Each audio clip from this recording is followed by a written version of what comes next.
Hello and welcome to another episode of Slow Takes. I'm one of your hosts, Sam Illingworth from the Slow AI Substack.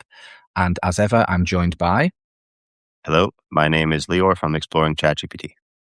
Hello to all of our listeners on the Substack, on YouTube and in podcast form as well. As usual, if you're here, please feel free to like us using any of the various vanity metrics that exist, share us with a friend. And if you're joining with us on Substack, please feel free to use the discussion prompts to engage with us, ask any questions that you've got along the way. Every week, Leo and I sit down on a Monday and present to you 5 stories in the world of AI. And we try to do it through a lens that avoids hyperbole and BS. Also, I've managed to kind of get a good news, neutral story this week, which people might be happy about. And if people have got any issues or if we start veering into the realms of hyperbole or BS, please feel free to call us out in the chat. Great to see so many of you there. And we'll just kick things off. So the first story, I genuinely think Leo has some kind of like soothsaying ability, because last week Leo made the comment that the new flex in AI tools is being able to say that your AI tool has broken free of the sandbox environment and hacked into a competitor. And almost immediately after he said that, there was a news story that's come out that Meta says that its AI model has hacked into another company during testing. So I think this is a little bit more nuanced. I'll just introduce it, give my take, then I'll pass over to Leo.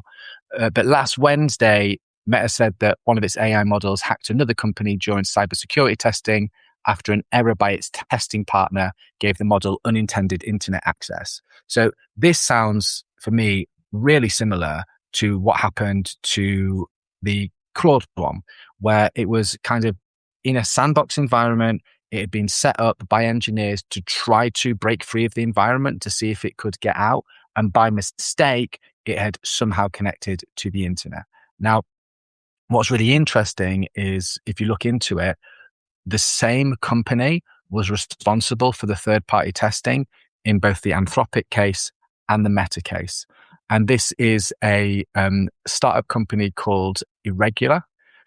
And basically, they had set up the environment in a way that did enable Meta's AI tool and Anthropic's AI tool to connect to the internet.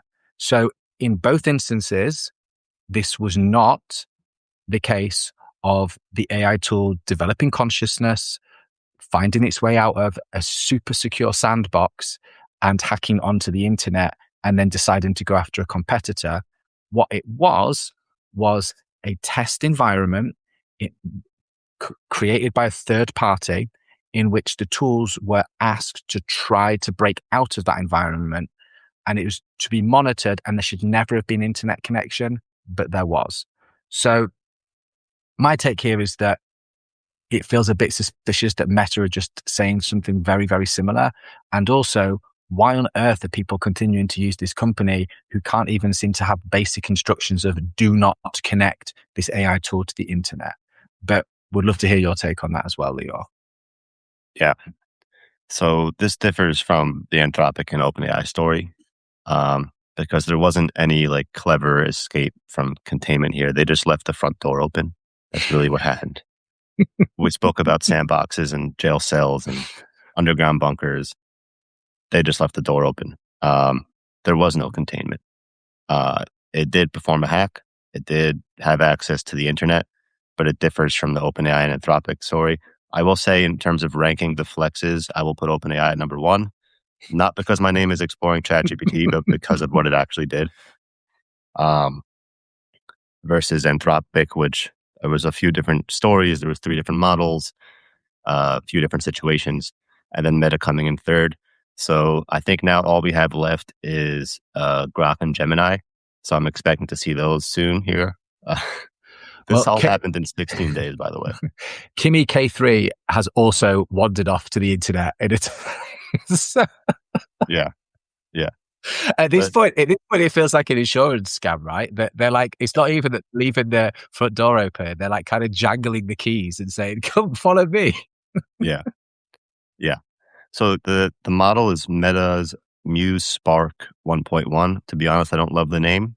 Um, the model discovered a vulnerability in an unrelated third-party service, accessed it, and modified the real system. So there was a hack. It's just that it didn't have to escape containment. This was a human-level issue. Um, but in general, I think this whole story really tells us that uh, containment practices are not keeping up with agent capabilities. Whether it's something like Meta in this situation, which literally didn't take the right first step, all the way down to OpenAI, which was, I think, a bit more serious. So obviously, the models are getting stronger. There's been less public releases for that reason, and we're just not keeping up. For me as well, I think this is like, it's humans being sloppy and like not just doing basic checks. Like whether even the OpenAI one was still a case where if they'd have done their jobs properly as the engineers that were doing the testing, this would never have happened. And like you say with this one, it just feels, the Meta one feels almost suspicious in terms of how easy it was to break out. And again, we're seeing all of these companies blaming it, like you say, of this flex of look how autonomous our agents are. And I look at this and think, you are a multi-billion-dollar company and you can't even get the first basic step of testing these tools. Like why would we want to trust you? And the other thing I think, Leo, is, I don't know about whether it's what they're doing is illegal. I'd probably say it is, like, as in breaking into another company hacking another company is illegal. This is what we know about. And this also makes me think what other practices are going on that we haven't been told about, not just copyright, but other things as well. So I think it leaves the door open for a lot of things. And I read that it's, since the ChatGPT hack, it has actually kind of affected their stock price as well, or like how it's being perceived, and its potential valuation, not its stock price. Is that something you've read about as well? I haven't read about that, but how it's being perceived in terms of what it's going to trade at when it goes public is kind of BS anyways. So that's, I think, kind of, for lack of a better word, it's a third of the global economy, isn't it? It's last count how much it's worth. Yeah, it's either way. That's a toss up either way. But yeah, I think also this comes down to accountability. Like, who are we going to hold accountable for this? Because like you mentioned, if a human did this, that would be illegal and there would be legal consequences to that. But you can't hold an AI agent legally liable for these types of things. So I think it has to come back to the company. That's what I think. Absolutely. I mean, now that you've said that, it is kind of funny. Imagine if there was like a red hat, like computer hacker, and they were like, "Hey, I've just been caught hacking into Hugging Face. Whoa!" Like, yeah. They would be arrested. There wouldn't be like positional statements in the New York Times about op-eds about has this human developed consciousness or not. They'd just be arrested for breaking the law. Yeah. The funny thing is they'd probably be arrested and then bailed out by either some government agency that wants to hire them or some AI company that wants to hire them. Just recruiting straight up, yeah? Yeah. Okay, cool. Right, so next story then, changing tack slightly. So as people will know, like Meta have been doing a lot of promotion around their latest AI glasses, which I've, for all intents and purposes, I've got a new branding name for them, Leo. I call them the pervert glasses. So these are the glasses that have got AI technology and video cameras built into them. I almost spit out my coffee. Sorry, that have been advertised by Kylie Jenner and loads of other people like as being like this great best thing. And they've got a red light that flashes that tells you when they're recording, but it's very easy to hack and to turn that off. And now there's a massive chain of pubs in the UK called Weatherspoons, and Weatherspoons have basically come out and said that they're going to ban Meta's Ray-Ban glasses. So there's also going to be Jeremy King's restaurant, Soho House, and ATG theatres have banned them as well. So I think I'd be really surprised if all theatres and like cinemas don't ban them, because there's huge issues with like filming and stuff like that. But I think the fact that a public house or like an inn has banned them is really interesting, because it's privacy. Like if you're in a huge crowded pub, and for anyone who's been to a Weatherspoons on a Saturday night in a city centre knows that they can be quite boisterous, there's no way you'd be able to tell if someone at the other end of the bar was secretly filming you using these glasses. So the guy who runs JD Weatherspoons, like, I have issues with him for other political commentary that we won't go into. But I think that this is a really good step that the pubs are taking. And in my opinion, they should be banned in public spaces. I'll give you a brief analogy, and then I'll ask your take. I used to live in Japan, and Japan had a massive problem with upskirting, which is when like men always would use their mobile phones to take photos of women up their skirts on public transport. So as a result of this, they had to bring into law the fact that when you took a photo with your phone, it made a clicking noise. And so that was legislation that was brought in. Yeah, I think it has so many problems. Like, not only just being in a public place, not only filming stuff in terms of copyright, but what about if you're playing with your kids in a playground and there's someone over there wearing like dark glasses? Are they recording you? Are they not? And then it introduces this whole issue of like a witch hunt as well. So yeah, I would love to hear your thoughts on this, but I think the glasses are ridiculous and they look insane, and they should be banned in public places is my point of view. Yeah. So I think in terms of private places, any private business or wherever it might be, any private space has the right to ban them. In terms of public spaces, I actually disagree with you. But Okay. I do think that it should, in terms of social etiquette, there should be. I'm not looking for regulation to ban recording in public spaces because I think that's too far gone. Everybody has cell phones that can record now. Obviously, the cell phone's more obvious. So, if anything, I would hope that it would be more obvious that someone's recording you with their glasses. Maybe do something along those lines. Um, but in terms of banning in public spaces, I think people should be able to record in public spaces. I don't think everybody's a pervert that's using these, obviously. Like, there's really cool videos that I see sometimes of like, if you want to know what it's like to be in New York City and grab a dollar slice, you got these guys that go in, they grab the slice, they go out, they walk around the park. It's a cool little video. I think for the most part, most most people are not using them for nefarious purposes. It should be more obvious when you are being recorded. I do notice that a lot of these people that post these videos on YouTube, they always when they're in public, they're just in public. But when they're recording somebody in a restaurant or something like that, they always tell them, "Hey, I'm recording. Are you cool with this?"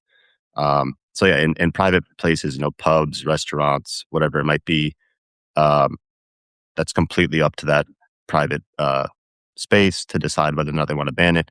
In public, I don't think so.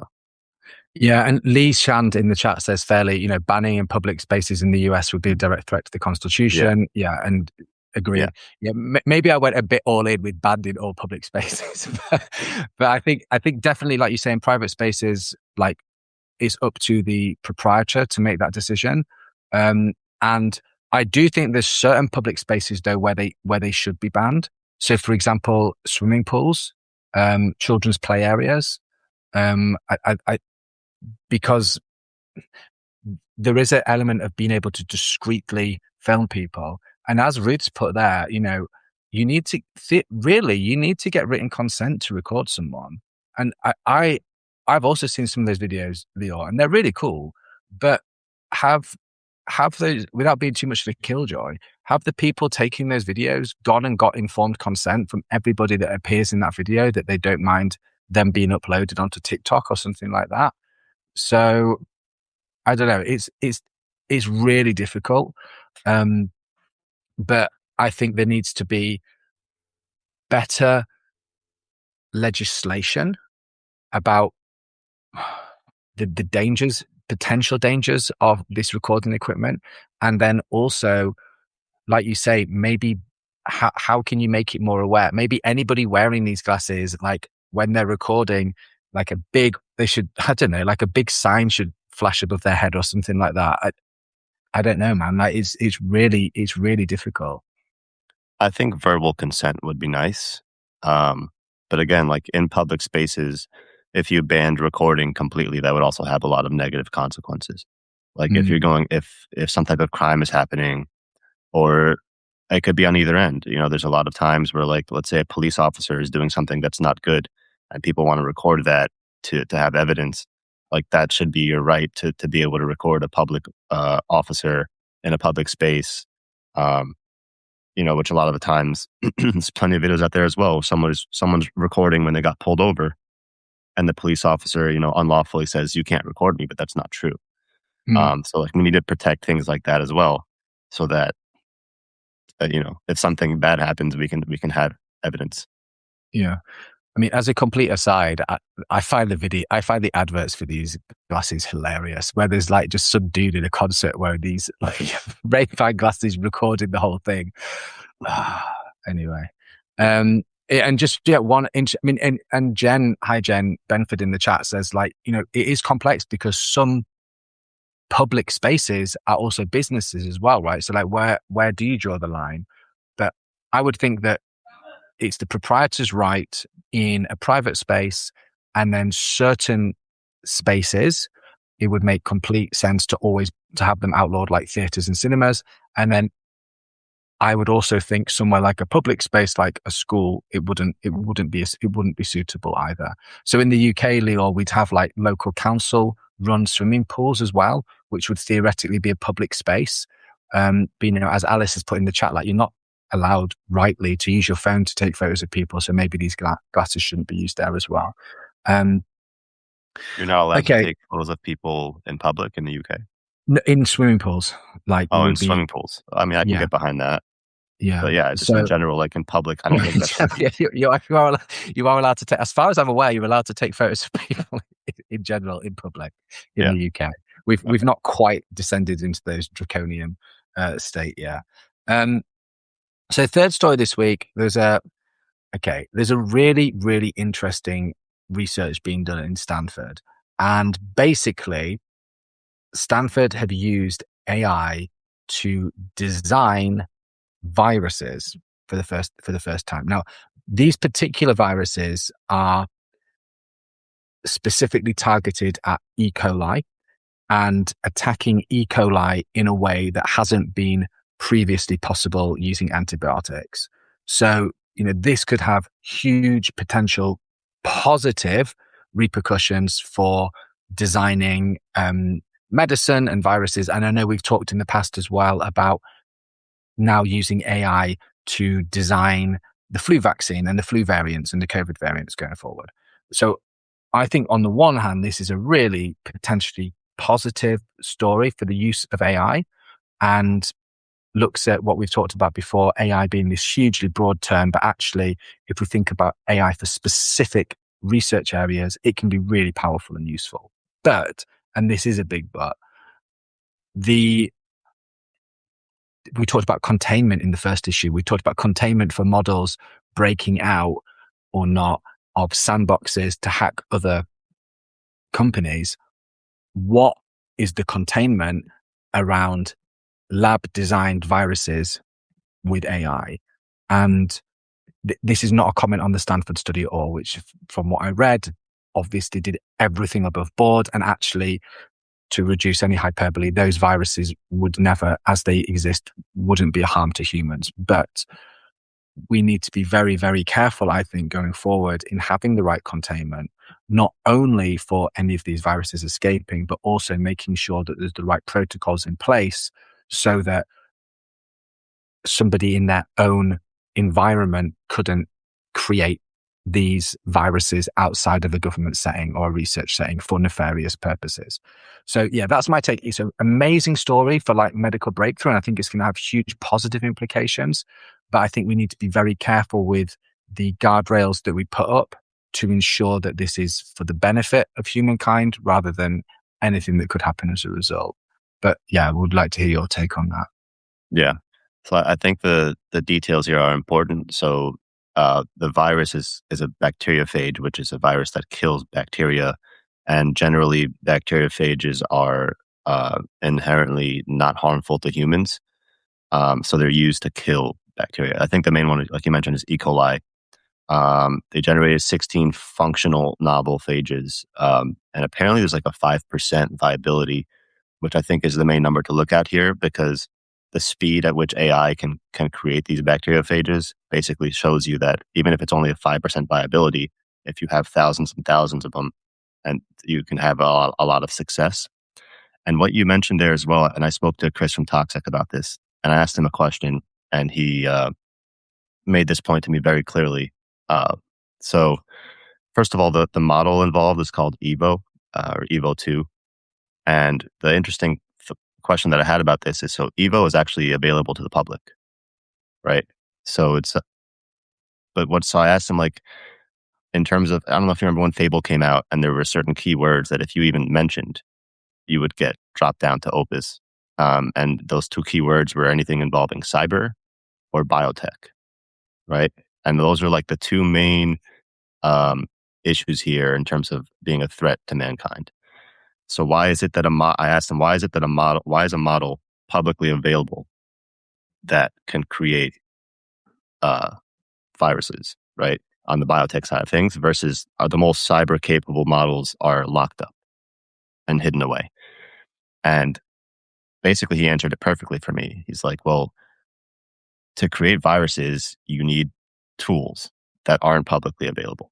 And not everybody has those tools that are within the lab, right? But on the cyber side of things, all you need is a computer and an internet connection. So that's really the main difference here between the two. Because in my head, I'm like, well, this model's publicly available. Why would it be publicly available? Can't that be dangerous? But obviously, there's a major difference here, and I think that really serves to show on the biology side of things, the biotech side of things. This is probably one of the best use cases for AI. Um, whether or not this model should be fully publicly available, I'm not entirely sure, but at least we know 99% of people don't have the tools to actually do something that would threaten mankind with it. And the people that are actually using it are professionals in labs that actually know how to contain these things. Unlike on the cyber side, like we discussed, where even the best companies in the world are having issues containing them. Mhm. Absolutely. And again, it's really important to point out that, as you said, this is people using ChatGPT or Claude to make viruses and then test them using basic equipment. This is a bespoke AI tool that's specifically designed around this area. And then there's, I would say multi-million pound lab setup that's able to do this. Not many places in the world can have access to this. I'm not pushing back at that because I totally agree. My concern, my two concerns is, one, that there is an element of human sloppiness that gets introduced at some point, as we've maybe seen with previous breakout viruses, etc. And two, that even though, 16-year-old kid down in South Carolina isn't going to have access to the tools to make a virus that can then threaten humankind, I would say that there are nefarious agents acting globally for certain countries or organizations that do have access to the resources that would enable them to do it, which is why I guess we need to think really carefully about how to, protect against that, and whether or not you need, my thoughts would be a modification to something like the Geneva Convention. And again, I understand that nefarious agents aren't always going to be acting in best thoughts of the Geneva Convention, but I just think having that legislation or global governance in place as to what is and what is not acceptable, like you would have in like cloning, for example, is something that we need to really seriously think about going forward. And is the current legislation and guidelines that we've got actually sufficient for this new broadly positive dawn that we see with AI tech? Yeah, that's not a bad point. I see Bruno mentioned something here that 16-year-old is a bad argument. I think the main point is, like, if, let's say, we talked about Mythos in the past and how that got leaked to a Discord group. That's a bigger threat. And it's clear why that's a bigger threat, because almost everybody in the world, obviously there's places without an internet connection at this point, but I mean, there's way more computers out there than there are labs with millions of dollars of equipment that have the ability to create these viruses. So I think that's really the main difference here. No, I think that's very true. Um, okay, something to monitor, but again, I think broadly a positive news story. It'd be interesting to see the extent to which AI can continue to be used for drug discovery. So I guess from the sublime in many ways to the ridiculous, there was a news story that caught my eye this week that the Justice Department has settled with OpenAI and its subsidiary Stastic for $3.2 million. And the reason for this is that it had some roles that were available in the company. And for everybody outside of the US, it had a normal online application process. Yet for citizens of the US, they had to apply via post, which seems absolutely incredible for, a frontier big tech company. Now, when I read this, my initial reading, which I stand by, is that they knew exactly what they were doing, and that for whatever reasons they had, they wanted to employ non-US citizens into those roles, which meant that they purposely put the US counterparts at a disadvantage by requiring in-post applications. And also, I think I read advertising them mostly at late night radio shows that people weren't going to listen to.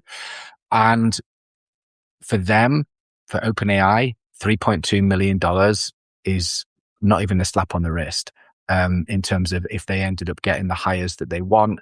And again, who knows what the reasons for that were. One of the reasons might be that people that are hired as non-US citizens probably cost a lot less in terms of salary, etc.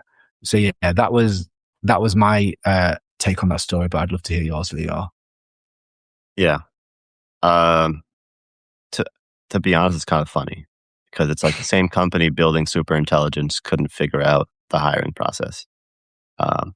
So that's just to get into the details here a little bit. So the case here concerned PERM, which is Permanent Labor Certification Recruitment. So it basically means employers sponsoring foreign workers for permanent residency must first test whether qualified U.S. workers are available. That's just like the Google definition. And it's interesting because I guess what Sam mentioned here, U.S. citizens demand higher wages compared to foreign. So I think that's obviously the main reason. Maybe they could have been more discreet about this. Obviously, they're not the only company in the world doing this, but late night radio shows is hilarious. Yeah, $3.2 million, $1.2 million in penalties plus $2 million back pay. And by the way, they're still disputing this. And the company, the subsidiary that they used for the recruiting process is called StatSig. So it was kind of like an external thing as well. So I guess when you're handing that off to another company now, I think it's actually a good precedent to be set because the liability still falls on you, even though you hired a third-party company to do your hiring. So I've actually been at both ends of this hiring process, being involved in a hire where we had to demonstrate that, because it's the same in the UK, you have to demonstrate that there isn't the expertise available for the UK candidates that would then enable you to bring in a non-UK candidate. And similarly, when I worked in Australia, they had to demonstrate that, and it's quite hard, that there's nobody in Australia capable of doing that job. Only Sam Illingworth could do it, right? I mean, it's not quite that extreme, but it is complex and it is hard to do. And there's a whole process that needs to be followed. And part of me thinks, Leo, now that just literally as we've been discussing it, in my head, this was for multiple jobs, but maybe it was that there was one or two roles that they had someone absolutely in mind that they wanted to hire from another country or another jurisdiction.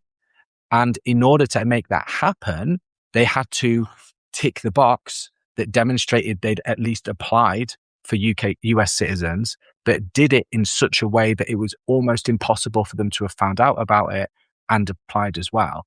So I wonder if rather than just like saving on cost, it was because they explicitly wanted to recruit a few very specific people for some specific roles. Yeah. And in my head also, I'm like, why is this a thing? I mean, shouldn't a company be able to hire whoever they want from wherever in the world? Right? I mean, usually when people talk about discrimination, they talk about in the flip sense, discrimination towards immigrants. Uh, this is actually flipped. It's discrimination towards U.S. citizens, which again, I'm playing for the home team here. You know, I want the U.S. citizens to have the jobs, but at the same time, like a company should be able to hire whoever they want. If they think that a person from anywhere else in the world will do a better job, I don't think that they should have to prove that they tried to find every possible U.S. citizen that could have done the job to the same level or to a better extent.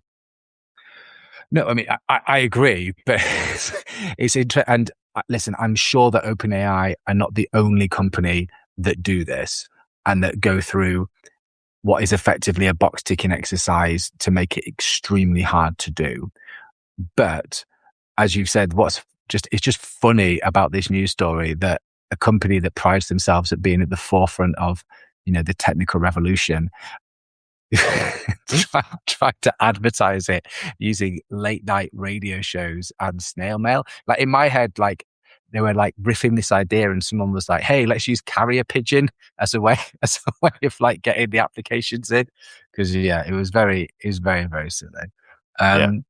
And I guess we'll have to see how this resolves because as Leo says, it's ongoing at the moment. Yeah.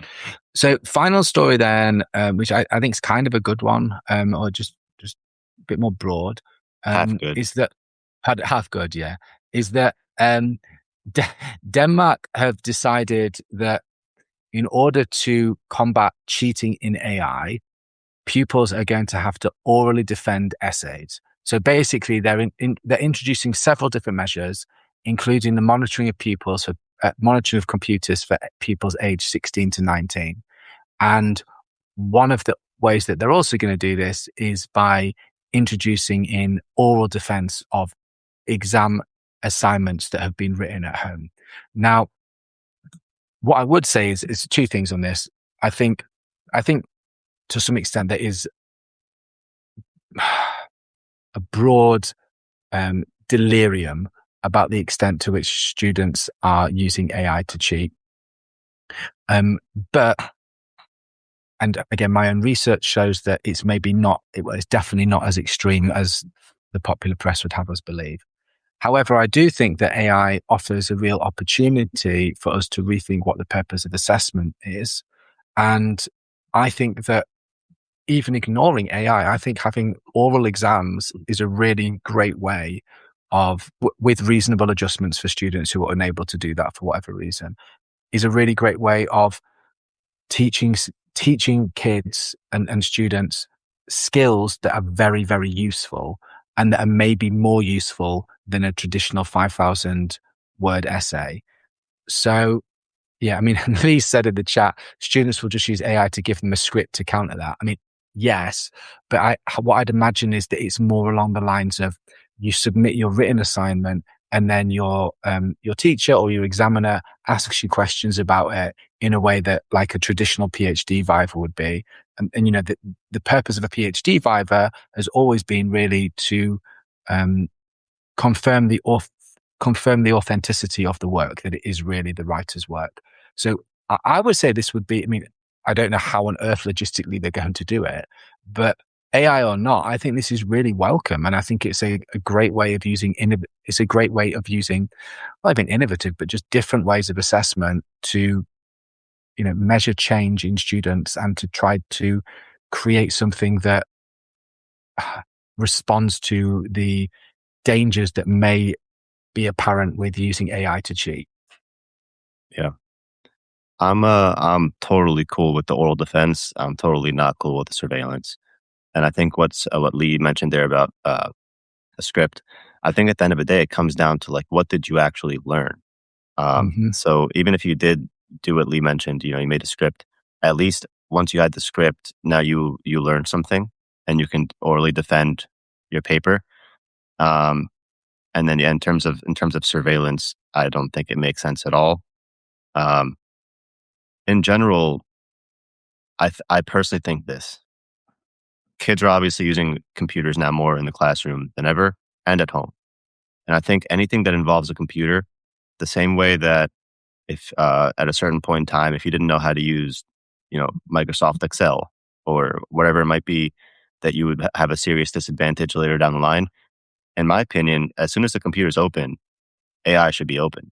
That's my opinion. And if you're not learning that way, then there's something wrong.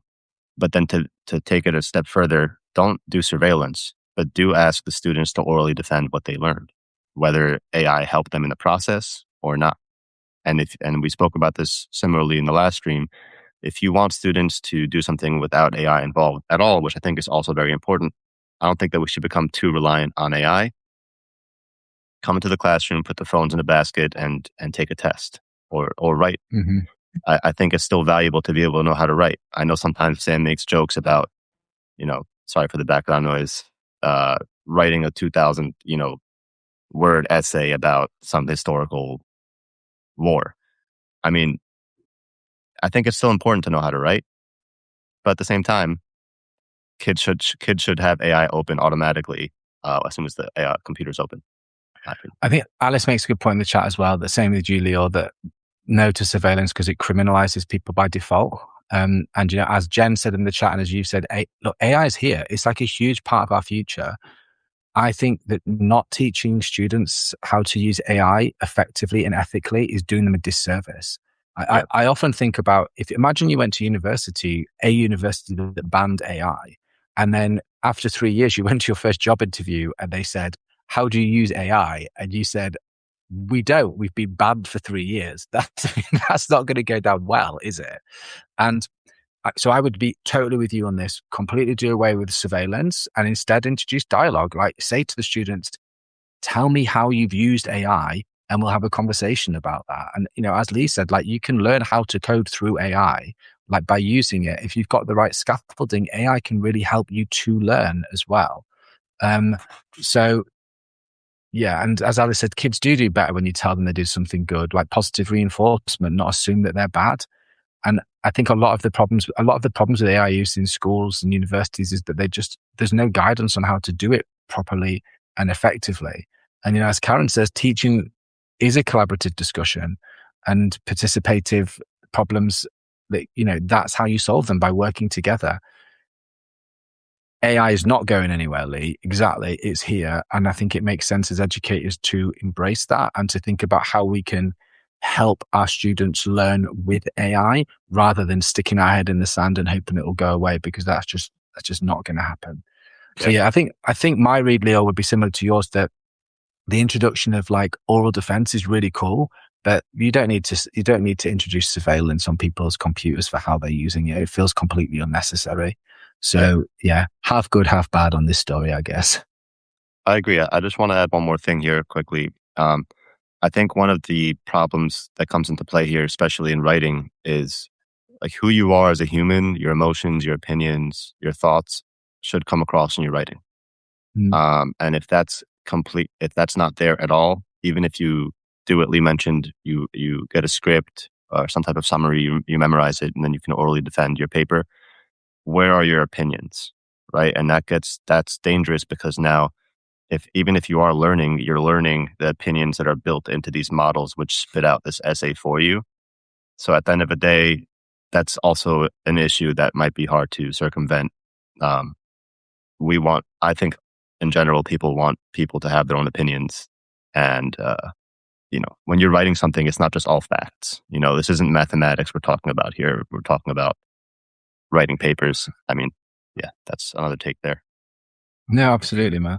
Okay, great. So yeah, there are 5 stories. Hopefully no hyperbole or BS. In the next couple of hours, I'll put up a post for Substack to accompany this. And Leo will also put up the YouTube. He's going to share the link with you now in the chat.